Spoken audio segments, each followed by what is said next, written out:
تو حکمت جو ہے یہ بھی کوئی سائنسی علم ہے یا تجربات کی بیس کے اوپر اس کو لے کے چلتے ہیں؟ یہ جو ہمارے تجربات کی دنیا ہے تو طب کو آپ سائنٹیفک کہہ سکتے ہیں، کیونکہ یہ مجربات پہ بیس کرتی ہے، یہ تجربات پہ بیس کرتی ہے۔ کہ حکمت کی ہسٹری کے اندر اسلامی جو حکیم لوگ تھے ان کا کتنا کردار ہے؟ ہمارے جو حکمت کی جو تاریخ ہے نا وہ تقریباً 3000 سال پرانی ہے۔ بابل اور نینوا کی جو تہذیب تھی وہاں سے یہ سلسلہ شروع ہوا۔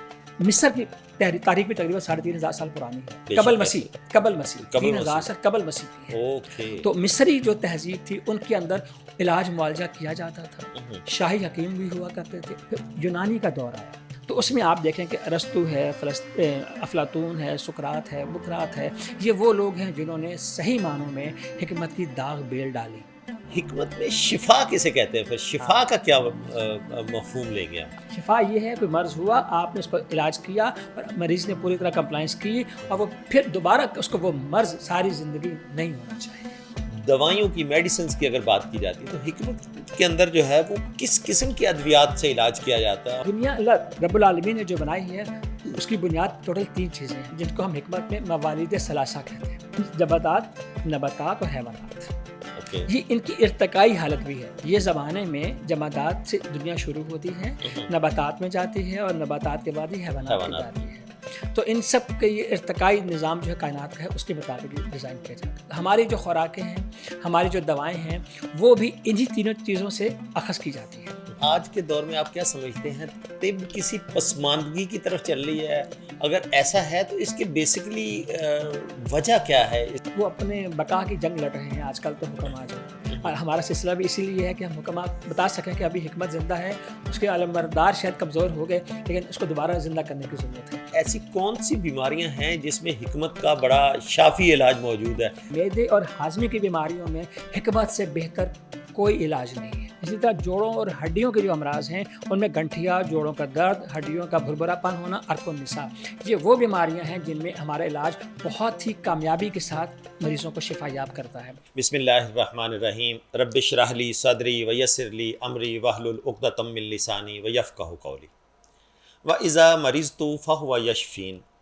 اور میں جب بیمار ہوتا ہوں تو وہی شفا دیتا ہے۔ کہا جاتا ہے کہ تندرستی 1000 نعمت ہے۔ تندرستی 1000 نعمت کیوں ہے؟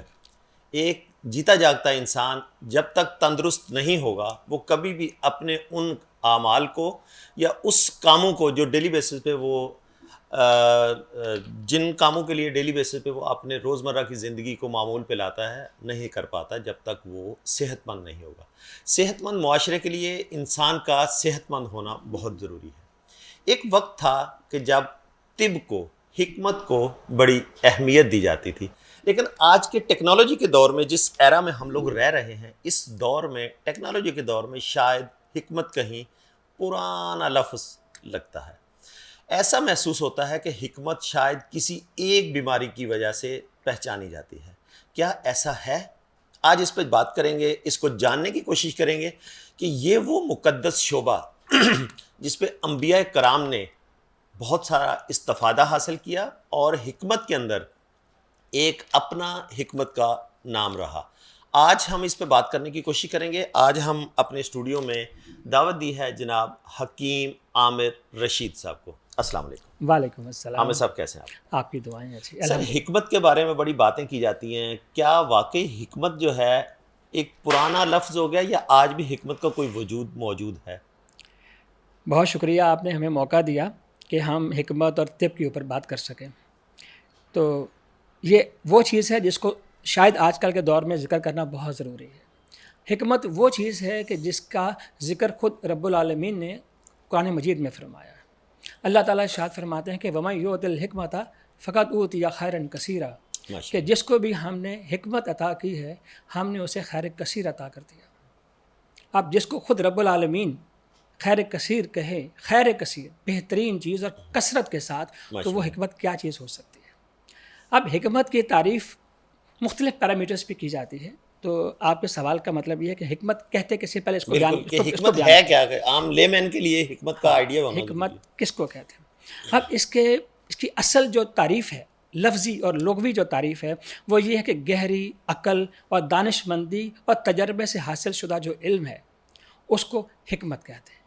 جو علم کے اوپر پیرامیٹرز پہ پورا اترے، تجربات پہ پورا اترے، اور جس کی دانشمندی اور عقل و فہم اور شعور کے پیرامیٹرز پہ پورا اترے، اور بارہا تجربات کے بعد اس کا رزلٹ سیم رہے تو درست فیصلہ کیا جائے، تو اسے حکمت کہتے ہیں۔ یہ ہے چھپی ہوئی چیزوں کو جاننے کا علم۔ ماشاءاللہ۔ اب اس کی اگر آپ اقسام پہ اگر دیکھیں تو حکمت کی ایک وہ تعریف ہے جو کہ فلسفہ کرتا ہے۔ ماشاءاللہ۔ فلسفہ حکمت میں یہ کہتا ہے کہ حقیقت زندگی کو سمجھنا، اس کے اصولوں کو سمجھنا حکمت کہلاتا ہے، کہ زندگی کیا ہے اور اس کے اصول کیا ہونے چاہیے، ان کو جانچنے کا نام فلسفہ کہتا ہے، کہ اس کو حکمت کہتے ہیں۔ اب دینی نظر میں حکمت کس کو کہتے ہیں؟ دین کی نظر میں قرآن حدیث کا مطالعہ کرنا اور اس کے مطابق اللہ تعالیٰ کے جتنے اوامر اور جتنے نواہی ہیں ان کے پیچھے اللہ کی منشا کو جان لینا اور اس کے مطابق اپنی زندگی کو ڈھال لینا حکمت کہلاتا ہے۔ اور عام زندگی میں اپنے جو حکمت کا کیا مفہوم ہے؟ عام زندگی میں حکمت کا مفہوم یہ ہے کہ ایک بندہ معاملات زندگی کو ٹھیک طریقے سے حل کرنے کی صلاحیت رکھتا ہو، ماشاءاللہ۔ اس کو ہم حکمت کہتے ہیں، دانشمندی کے ساتھ۔ اور ہمارے طب میں ہمارا جو طب میں حکمت کا جو مفہوم ہے وہ بالکل الگ ہے۔ آج ہمارا جو ٹاپک بھی ہے وہ بھی یہی ہے کہ ہم حکمت کو طب کی نگاہ سے دیکھیں کہ حکمت کہتے کس کو ہے۔ تو یہ کسی بھی مریض کی جو مرض کی اصل وجوہات کو آئیڈینٹیفائی کرنا، مرض کی نوعیت کو سمجھنا اور اس کے علاج کے لیے مناسب دوا کا انتخاب کرنا اور دورانیہ علاج طے کرنا، اور اس شخص کے اس کے علاقے کے لحاظ سے، اس کی صحت اس کے ایٹماسفیئر کے حساب سے، کس ماحول میں رہتا ہے اسی کے حساب سے اس کے لیے دوا تجویز کرنا، اور اس کو ایسی چیز دینا کہ جو اس کو ضرورت ہے، اور جو چیز اس کو مضر ہے اس کے لیے اس سے اس کو دور کرنا حکمت کہلاتا ہے۔ اچھا حکیم صاحب، آپ نے جہاں قرآن پاک کا ذکر کیا کہ قرآن میں بھی حکمت کی جو ہے نا وہ واضح بتایا گیا۔ اچھا 1400 سال پہلے اس سے اگر ہم پیچھے چلے جاتے ہیں تو تب بھی حکمت تھی؟ حکمت کی جو تاریخ ہے یہ کتنی پرانی ہے؟ یعنی کہ ہم نے قرآن پاک کا ذکر کیا، نبی الزمان آخر الزمان صلی اللہ علیہ وسلم 1400 سال پہلے دنیا میں جب تشریف لائے تو قرآن نازل ہوا ان کے اوپر۔ اس سے اگر ہم پہلے کی بات کرتے ہیں تو کیا تب بھی حکمت تھی؟ بالکل ایسا ہے ڈاکٹر صاحب کہ جب سے انسان دنیا میں آیا ہے، آدم علیہ السلام کی تخلیق ہوئی، تو اس کے ساتھ ہی انسان کو فطرت کا سامنا کرنا پڑا۔ اس کو گرمی، سردی، ٹھنڈ، خوف اور اس کو بارش، خزاں، موسم، ان سب کا سامنا کرنا پڑا۔ تو سب سے پہلے جو پہلا انسان آیا، جب اس کو جنت میں ایسی کوئی چیز میسر نہیں تھی، لیکن جیسے وہ دنیا میں آیا اور اللہ تعالیٰ نے ارشاد فرمایا قُلْنَا اهْبِطُوا مِنْهَا جَمِيعًا، تم سب زمین پہ اتر جاؤ تم زمین پر، تم یہاں پہ اب آزمائش گاہ ہے تمہاری۔ تو جب اس کو آزمائش رب نے دی تو اپنے فطری قوانین کے ساتھ دی۔ پہلے انسان کو سردی گرمی کا احساس نہیں ہوتا تھا، بھوک پیاس کا احساس نہیں ہوتا تھا جنت میں، اس کو کسی تکلیف کا احساس نہیں ہوتا تھا۔ اس وقت دو ہی انسان تھے نا، اما حوا اور بابا آدم، دو ہی لوگ تھے نا اس وقت تو جنت میں۔ جی، ان کو بھی محسوس نہیں، بول و براز کا پتہ نہیں تھا، کسی بیماری کا پتہ نہیں تھا۔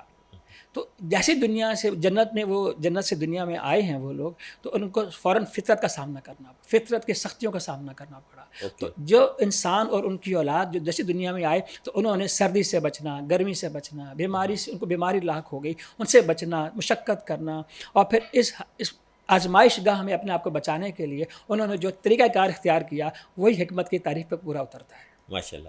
اچھا حکیم صاحب، بڑا آپ نے اس کی ڈائنامکس پورے سارے آپ نے بیان کر دیے۔ اچھا حکمت کے جو پیرامیٹرز ہیں کسی بھی چیز کو ڈائگنوز کرنے کے لیے، تو ایسے کون کون سے پیرامیٹرز ہوتے ہیں جس کی بیس کے اوپر آپ ڈائگنوز کرتے ہیں کہ واقعی یہ پیشنٹ جو ہے اس کو کیا بیماری ہو سکتی ہے؟ تو تھوڑا سا ڈائگنوزس سسٹم بتائیں گے حکمت؟ جی میں بالکل بتاؤں گا ڈاکٹر صاحب۔ ایک بات یاد رکھیے گا کہ جو پہلا انسان دنیا میں آیا اور جو آخری انسان دنیا میں ہوگا، ان سب کے اندر کی اناٹمی اور فزیولوجی سیم رکھی ہے میرے رب نے۔ بے شک۔ ایک ہی دل، دو پھیپھڑے، دو آنکھیں، دو کان، ایک زبان، ایک نیچر پہ پیدا کیا نا، ایک نیچر پہ پیدا کیا۔ اور اللہ تعالیٰ نے ارشاد فرمایا کہ فطرت اللہ التی فطر الناس جمیعا، کہ میں نے تمام انسانوں کو اپنی فطرت پر پیدا کیا ہے۔ بے شک۔ تو اب اس کا مطلب یہ ہے کہ کچھ فطری قوانین پہ اس پہ لاگو کیے اللہ تعالیٰ نے۔ وہ جو فطری قوانین لاگو کیے ہیں نا جی، تو جو فطرت کے ساتھ ساتھ اپنے آپ کو تبدیل کرتا ہے وہ کبھی مریض نہیں ہوتا، اور جو فطرت کے خلاف چاہتا ہے وہ مریض ہونا شروع ہو جاتا ہے۔ اوکے. اب اس میں یہ ہے کہ اب ہمیں یہ دیکھ رہے ہیں کہ قدرت کیا چاہتی ہے آپ سے. اب ایک بچے سے کیا چاہتی ہے, ایک لڑکے سے کیا چاہتی ہے, ایک جوان سے کیا چاہتی ہے, اور ایک بوڑھے سے ایج کے حساب سے ان کے جو ہے نا وہ الگ الگ ان کی Exactly. فیلنگز ہیں, الگ الگ ان کے پیرامیٹرز ہیں چیزوں کے. ہاں جی, اور بوڑھے سے کیا چاہتی ہے, اللہ تعالیٰ قدرت ایک عورت سے کیا کام چاہتی ہے, اور اس نے اس کو کس ماحول کے لیے بنایا ہے, کس ماحول میں اس نے اس کو ڈھالا ہے, یہ چیز قدرت نے فیصلہ کیا ہوا ہے. اب اس کا مطلب یہ ہے کہ ہمارے جو حکمت جو ہے اس کے قوانین اٹل ہیں, جیسے قدرت کے قوانین نہیں بدلا کرتے. بالکل. اللہ تعالیٰ فرماتا ہے لا تبدیل لکلمات اللہ, میرے تو الفاظ بھی نہیں بدلا کرتے. اللہ تو جب میرے الفاظ نہیں بدلتے تو میرے قوانین کیسے بدلیں گے؟ بے شک. اللہ کے قوانین اور قوانین اٹل ہیں, وہ قیامت تک کے انسانوں کے لیے ایک جیسی اہمیت کے رکھتے ہیں وہ. اب اس میں یہ ہے کہ جو بندہ بھی اب قانون فطرت کو سمجھتا ہے وہ پراپر حکیم بنتا ہے, جو فطرت کے قوانین کو سمجھتا ہے وہ حکیم کے پیرامیٹرز پہ پورا اترتا ہے. اب آپ دیکھیے کہ ہمارے تمام چیزوں کا جو اجتماع ہے, ہر چیز کی جو بنیاد ہے وہ ہمارا دل ہے, اور دل ہر جذبے کو سب سے پہلے قبول کرتا ہے, خواہ وہ خوشی کا جذبہ ہو, خواہ وہ دکھ کا جذبہ ہو, خواہ وہ دلیری ہو, خواہ وہ مایوسی ہو, خواہ وہ بزدلی ہو. تو دل ہر چیز کی ابتدا ہے. اوکے. اللہ تعالیٰ ارشاد فرماتے ہیں کہ تم امراض کو ڈھونڈنے لگو تو یاد رکھو فی قلوبہم مرض, کہ یہ مریض تمہارا دل ہوا کرتا ہے, اور اچھا بھی دل ہی ہو, بیسک جو ہے وہ دل ہے. وہ دل ہے. فزادہم اللہ مرضا, پھر ہم کچھ لوگوں کے مرضوں کو بڑھا بھی دیتے ہیں. اللہ اکبر. ہم مرضوں کو آنکھوں میں ڈھونڈ رہے ہیں, آنکھوں میں, کانوں میں ڈھونڈ رہے ہیں, معدے میں ڈھونڈ رہے ہیں, لیکن اللہ تعالیٰ فرماتا ہے اس کی جو ابتدا ہے نا وہ تمہارے دل سے ہوا کرے گی. تو تم دل کو نظر میں رکھا کرو. اور اللہ تعالیٰ ایک اور بڑی خوبصورت بات ارشاد فرماتے ہیں کہ ہم شاید ہمارے ہاتھ پاؤں ہم یہ گناہوں کے موجب ہوتے ہیں, لیکن اللہ تعالیٰ فرماتے ہیں وَلَٰكِن يُؤَاخِذُكُم بِمَا كَسَبَتْ قُلُوبُكُم, کہ قیامت کے دن ہم تم سے ان چیزوں کا مواخذہ کریں گے جو تمہارے دل کرتے ہیں. اللہ اکبر.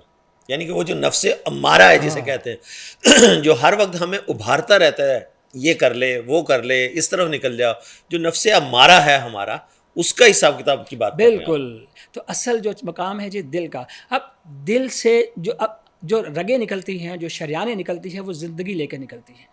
ماشاء اللہ. پہلا نطفے کے بعد جو چیز, پہلی زندہ چیز انسان کے بچے میں پیدا ماں کے پیٹ میں ہوتی ہے, وہ ایک نطفے میں ایک دل ہے.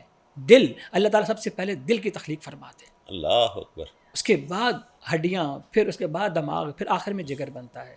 لیکن جو ڈیولپمنٹ, جو ایمبریونک جو ڈیولپمنٹ ہے, اس کے اندر دل کو سب سے پہلے اللہ تعالیٰ بناتا ہے, اور سب سے آخر میں جو چیز موت کے وقت جو بند ہوتی ہے وہ بھی ہمارا دل ہی ہے.